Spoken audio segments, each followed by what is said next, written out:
What's up, my friends? Estamos en un nuevo episodio de este curso llamado Introducción a Machine Learning por MindsDB. En este episodio vamos a ver lo que es algoritmos supervisados, árboles de decisión. Ya vimos regresión lineal, ya vimos regresión logística y ahora nos toca ver este tipo de algoritmos donde se va a tener dos características, nodo de decisión y nodo de hoja. Vamos a tener que dividir nuestro dataset, o sea, nuestros datos de entrada, en un nodo de decisión. En este caso tenemos la pregunta, ¿es azul? ¿Sí o no? Sin importar la forma, el algoritmo va a empezar a distribuir los datos o las respuestas correspondientes a su color.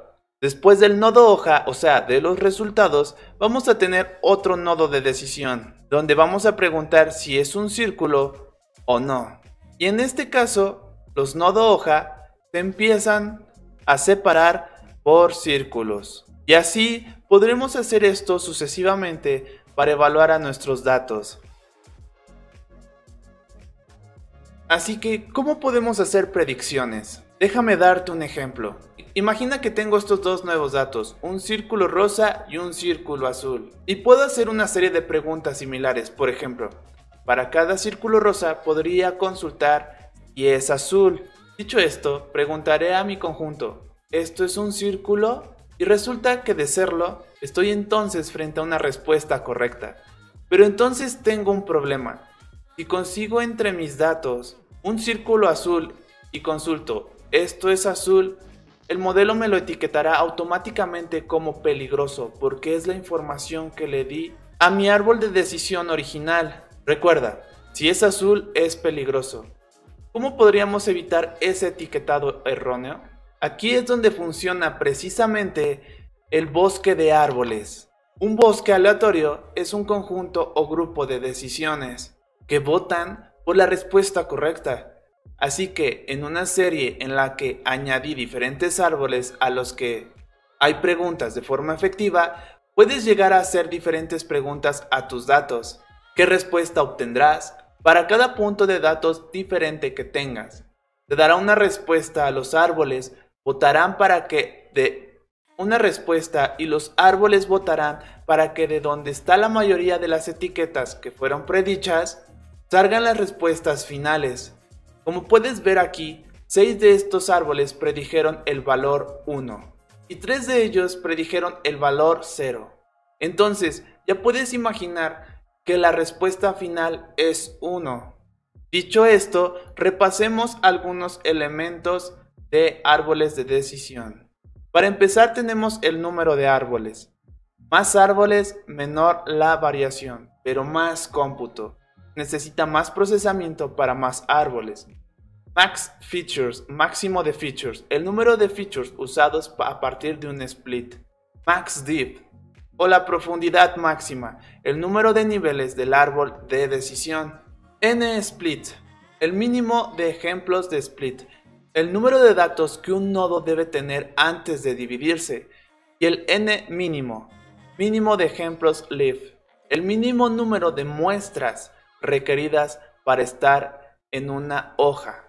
Ahora, para saber si todo está funcionando de forma correcta, necesitamos la función de coste y regla de actualización. Para la función de coste, una característica o feature seleccionado encuentra el mejor split point o punto de separación y separa los datos en dos nodos más pequeños.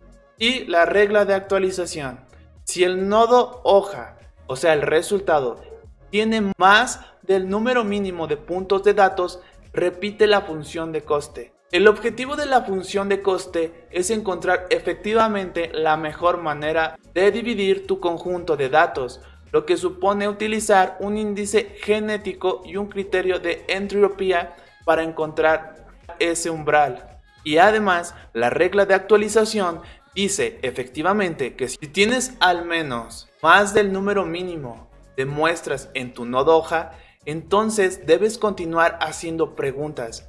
Si no las tienes, entonces debes detenerte.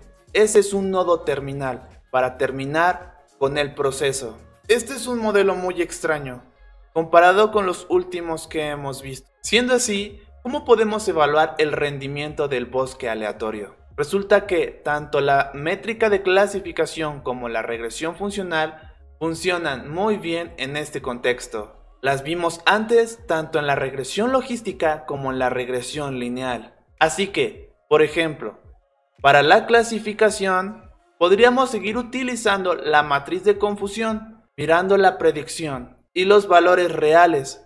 Podemos preguntar si nuestro bosque aleatorio fue capaz de etiquetar correctamente nuestro conjunto de datos. Por otra parte, si estamos tratando de predecir un valor numérico que no hayas discutido, se puede utilizar términos de regresión, por ejemplo, trazando la correlación entre el valor predicho y el valor objetivo real de salida. Así que, ya dicho eso, vamos a revisar lo que hace el bosquejo aleatorio y el valor objetivo real de salida. Dicho todo esto, vamos a revisar lo que acabamos de ver. En primer lugar, hay un proceso de decisión, y el proceso de decisión es de un subconjunto de features. Escoge un feature y haz una división en ella para separar tus datos en dos grupos. La función de coste va a preguntar cuál es el mejor umbral para poder separar esos datos para una feature dada.